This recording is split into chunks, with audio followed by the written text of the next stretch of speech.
Godzilla vs Kong. It finally arrived. It's finally here. The movie about a little girl who communicates with a giant ape is out. That's pretty much the whole movie right there. Yep. If you didn't think this was gonna be filled with spoilers, I'm so sorry because obviously we're gonna go Spoiler through alert. this whole Yep. movie, Mhm. and we're just gonna be having a lot of fun. I'm joined here by my good buddy Ryder Maldonado. How are you? I'm doing great, man. I'm excited to get into this review.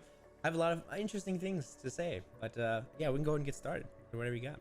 Absolutely. Let me start us off first by saying this movie is, I don't want to say mediocre. I definitely want to say it's a strong pursuit of a multiverse, kind of trying to expand a franchise. But as far as being the perfect movie that I recommend to anybody or watch more than once, I'm going to go no. I will, obviously tell people go and watch it yourself, but there's a lot of really good moments, and then there's a lot of wasted opportunity, I think. And then there's a lot of stuff that we just went in knowing already the story, which was a little kind of a bummer. Sometimes I like to go into a movie without knowing anything about it or not knowing the big plot moments.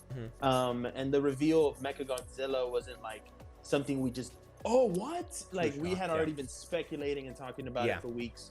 So it was a little bit less of a satisfactory moment there, but overall, I think the actual fighting was fun, and it was filled with actual action. Good nonstop action. There was good moments that were filled with good action, and I was happy about that. But let me hear your thoughts. I feel like it was a very average experience. I enjoyed it, yes, but it was overall average in comparison to the previous films that have come with Kong Skull Island. I think that was a good iteration of the Kong storyline. Of course, I still think Godzilla 2014 is probably the best because it's kind of like a modern day Jaws. And then Godzilla King of Monsters we have was everything. It had a lot of monsters. So this was kind of, it had to follow a lot of films that had already been kind of successful, I think personally, maybe not in the box office, but I think action wise, story wise. But yeah, it felt I'm gonna say it felt rushed a little bit. It felt short. And they tried to do it, and I think they did a good job. It was very straightforward, Godzilla versus Kong. But like you said, the reveal of Mechagodzilla was already kind of shown in the trailers, so it was kind of a little bit of oh, okay, we kind of know what to expect in this film, and that's really all I could say when it comes to seeing this. I would say if you want to see it, you know what's happening, Absolutely. And I would even go as far as to say it's Godzilla versus Kong versus Apex Cybernetics, because this company really plays a huge role in this story. And Millie Bobby Brown's character is kind of like this up and coming hero that she's just Godzilla's not a bad guy. I knew him from the start when he didn't kill people, and it's girl, chill. And then she teams up with this guy who's full on conspiracy theorist, and at this point I don't know if they're just spreading propaganda with this stuff now, or if they're just oversaturating it to where people are desensitized to thinking about this stuff, so they don't think it's real anymore. But it's just I see it so much now, he's the lizard people and this world cabal, and I'm just I understand that there is a reality there because there is people, rich billionaires and stuff, but it's interesting to see it in such a popular movie that it's going to get a ton of eyeballs on it. A ton of people are going to see this movie. So just these characters that they decided to put in this world is very interesting. Personally, you said it to me the other day as we were talking about this. You said it's a wasted movie when it comes to characters. It focuses too much on characters. You talk about Godzilla, the first one they came out with, it's a good movie, but 30 minutes into the movie, after introducing Bryan Cranston's character, making him this hyped up, character in this movie that's gonna be wow, he might set up the franchise. Boom, he's dead. And it's just Godzilla's only in it for 14 minutes. Talking about it. Exactly. So it's his movie, but he's only in there for 14 minutes. And that's what I felt that was bad about it, because 35 minutes into the movie, I've only seen 4 minutes of Godzilla and Kong put together. And the rest of the time, it's these people that I'm not really interested in. I'm not there for that. However, I will say the introduction of Kong was very excellent. He's in a very peaceful environment. He's kind of chilling in a kind of harmonic kind of way in a sense, and but it turns out that it's not real, and it's just in this kind of fake reality, this simulation. And it's just interesting how he notices that, breaks out of it, and then it just kind of spurs up the story. I will want to ask you one question. What was your favorite moment in the whole story? I can already pinpoint mine right off the bat, but I'm curious to know what was the moment in the whole movie where you were like, this is it. This was Godzilla versus Kong. I'm gonna say probably when he had the axe, and it was kind of a trailer moment too, when he finally got it powered and he's there with his, because it's cool how we see the connection with the Middle Earth, or the Hollow Earth, actually. Earth. Yeah, where the axe is a part of, I think, Godzilla's spine, or previous Godzilla that they had killed, and so I think that's how he gets the power to harness the blue energy, you know, of the core of the Earth. So I think, yeah, it was cool that he had the axe, and you know, that last fight. I know there were several scenes of fighting. That last fight I think was a great one in the city in Hong Kong, where it seemed like classic roots of fighting.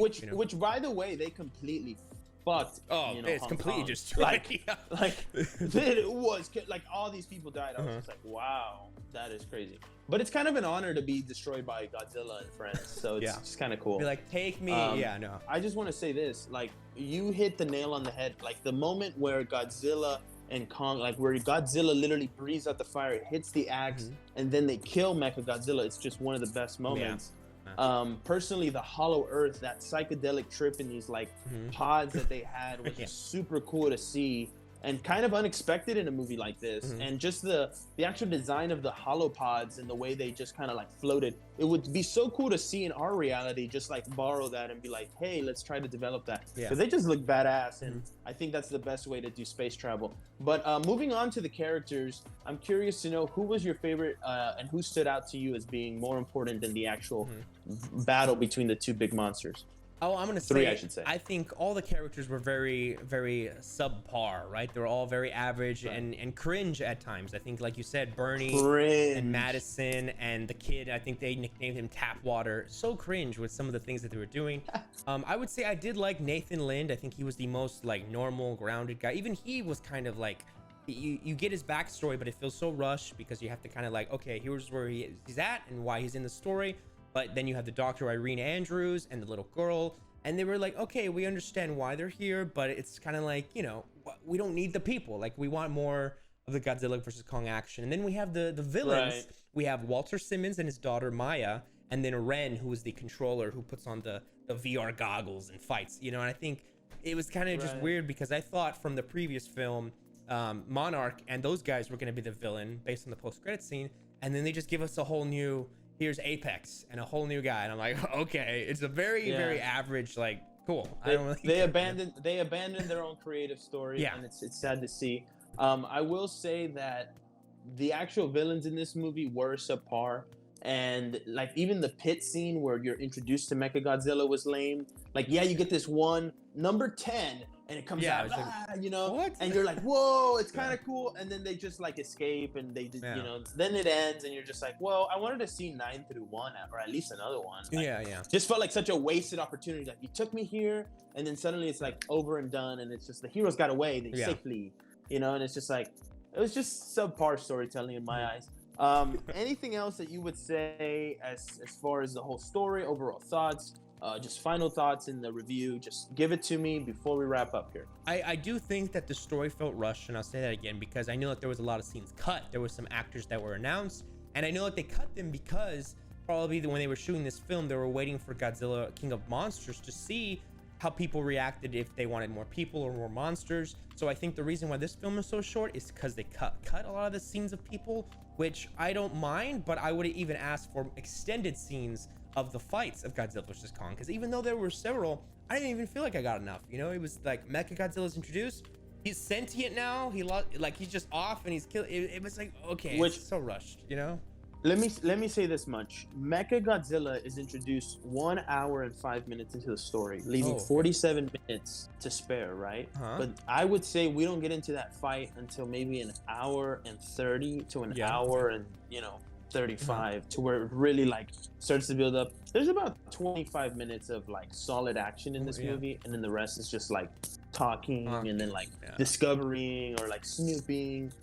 And honestly, like the snake dragon flight, like that little on Kong's Hollow Earth Island, that one was kind of cool, that little fight sequence there. But I think this movie was a little subpar, even CGI wise. I would say those are my final thoughts on this. CGI wise, it was there was moments where it was great, where you were like, wow, this is immersive. And then there was moments where I was like, am I just watching like a PlayStation 2 video game cutscene, you know? Yeah.